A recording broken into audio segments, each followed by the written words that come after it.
2026 সালের 12 ফেব্রুয়ারি অনুষ্ঠিত হতে যাচ্ছে দেশের ত্রয়োদশ জাতীয় সংসদ নির্বাচন ও গণভোট। গত বৃহস্পতিবার জাতির উদ্দেশ্যে দেয়া ভাষণে নির্বাচনের তফসিল ঘোষণা করেন প্রধান নির্বাচন কমিশনার এম নাসির উদ্দিন। তফসিল ঘোষণার পর থেকেই দেশজুড়ে শুরু হয়েছে নির্বাচনী আবহ। নির্বাচন কমিশনের তথ্য অনুযায়ী গত 18 নভেম্বর প্রকাশিত চূড়ান্ত ভোটার তালিকায় বর্তমানে দেশের মোট ভোটার সংখ্যা 12,76,95,183 জন। এর মধ্যে পুরুষ ভোটার 6,48,14,907 জন এবং নারী ভোটার 6,28,79,042 জন।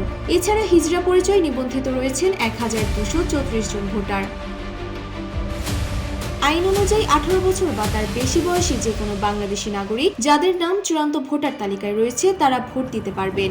এমনকি কারাগারে বন্দী নাগরিকরাও এবার পোস্টাল ব্যালটের মাধ্যমে ভোট দেওয়ার সুযোগ পাবেন। এবারের প্রথমবারের মতো প্রবাসীরা অনলাইনে নিবন্ধনের মাধ্যমে বিদেশ থেকে পোস্টাল ব্যালটে ভোট দেওয়ার সুযোগ পাচ্ছেন।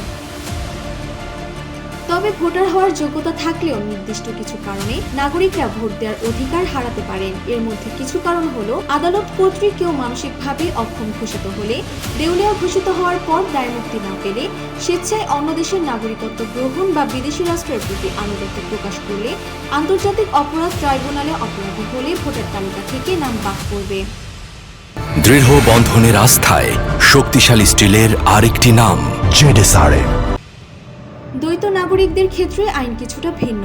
তারা ভোটার তালিকায় নাম থাকলে ভোট দিতে পারবেন, কিন্তু নির্বাচনে প্রার্থী হতে পারবেন না।